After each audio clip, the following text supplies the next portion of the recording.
लखनऊ के पौष इलाके गोमती नगर से एक सनसनीखेज वारदात सामने आई है। यहां एक युवक ने अपनी पत्नी और महिला बैंक अफसर को सरेआम मौत के घाट उतार दिया। इसके बाद आरोपी अपने घर पहुंचा, जहां उसने अपनी बहन को भी मौत के घाट उतारा। इसके बाद आरोपी ने खुद भी सुसाइड कर लिया। मामले को लेकर जानकारी सामने आने के बाद पुलिस आगे की तफ्तीश में जुटी हुई है।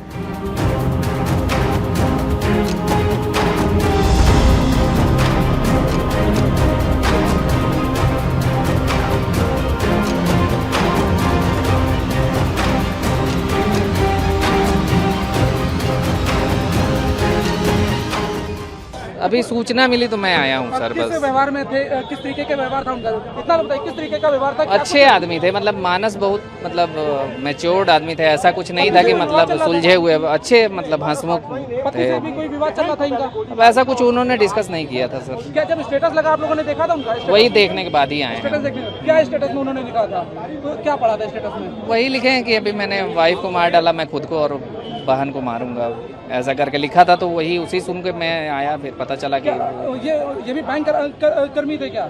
मानो जी बैंक में क्या थे? हाँ, वो असिस्टेंट मैनेजर थे SBI में। जी जी जी। देखिए ऐसा हमें कुछ नहीं पता, वो आए नॉर्मल आए, बैग टांगे हुए थे, ऐसे अंदर गए। वो दरवाजा जब खोलने लगे वो हमेशा वैसे भी पूछते थे मुझसे, लोग कुछ क्या हाल है? मैंने कहा भैया ठीक है, बस पसीने में भीगे। तो मैंने पूछा क्या हो भैया, बहुत पसीने में भीगे? कहते यार वही ऑफिस तुम जानते हो, इतना बोले अंदर चले गए। वो फिर लॉक कर लिया, हमेशा तरह लॉक कर लेते थे बस। उसके बाद अंदर क्या हुआ तो वो मैं भी नहीं बता सकता हूँ। फिर एक दोस्त का कॉल आया कि जो है क्या स्टेटस लगा रखा है यार तुम्हारे मालिक मकान मालिक ने।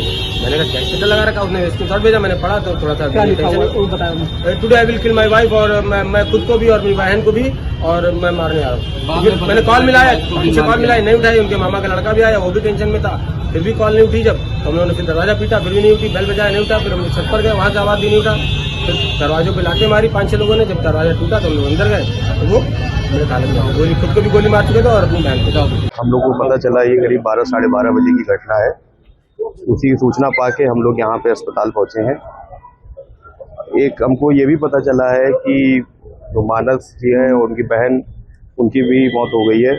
मानस जी ने पहुंच के वहाँ पे हमारी सिस्टर पे हमला किया, जिसमें उनकी मौत हो गई। फिर उसके बाद वो अपने घर गए, अपनी बहन की उन्होंने हत्या की, वो खुदकुशी कर ली। उस एक मीडिया के द्वारा ये खबर पता चली थी हम लोगों को, तो उन्होंने कुछ स्टेटस लगाया था कि उसमें हमारी छोटी बहन प्रज्ञा और हमारे बहनोई भरत जी के बारे में उन्होंने कुछ लिखा है कि उनको कुछ पता, मगर ऐसी कोई जानकारी नहीं है। उनका पुराना इतिहास कह रहा कि कुछ मानसिक रोगी थे वो, और उनके सिस्टर भी मानसिक रोगी थी।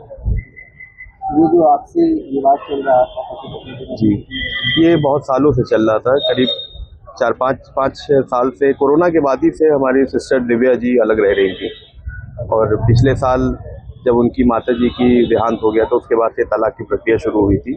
अब उसके बाद ये घटना हुई। तलाक प्रक्रिया कितने? 1 साल पुरानी। 1 साल पहले शुरू हुई। 1 साल पहले कोर्ट में शुरू हुई थी तलाक की प्रक्रिया।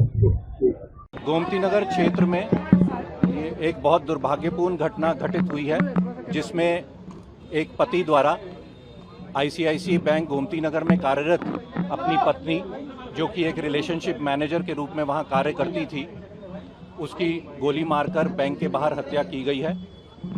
और इस घटना को अंजाम देने के बाद पति अपने घर वापस आया है, और उसके बाद अपनी बहन, जिसके बारे में उसके परिवारजनों द्वारा बताया गया कि वो लगभग 3 साल के आसपास के समय से डिप्रेशन में थी, उसको भी गोली मारकर उसकी हत्या की गई, और उसके बाद स्वयं सुसाइड कारित की गई है।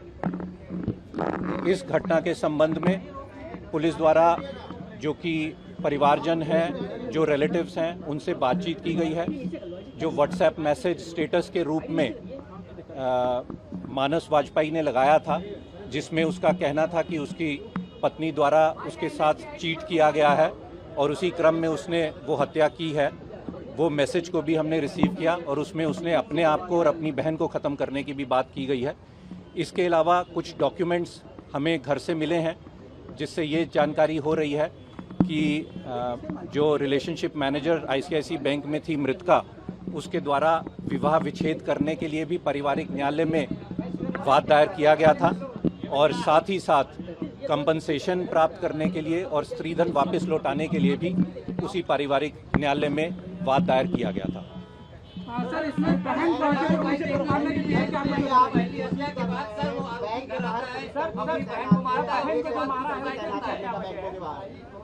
देखिए कि पारिवारिक मामला था जिसमें जो पति था उसको अपनी पत्नी से जो भी शिकायतें थी, जो भी विवाद उनका चल रहा था, चाहे पारिवारिक न्यायालय में चल रहा हो, चाहे जो परिवारजन द्वारा बताया गया कि वो कुछ समय जो पत्नी है वो मायके रहती थी, कुछ समय आ जाती थी, परंतु नवंबर 2025 से उनका यहाँ पर आना नहीं हुआ, वाद विवाद बढ़ता जा रहा था। तो इसी क्रम में और अपनी बहन का जो डिप्रेशन के बारे में परिवारजन वालों द्वारा बताया गया है, उसी क्रम में ये घटना घटित होना प्रथम दृष्टया सामने आ रहा है।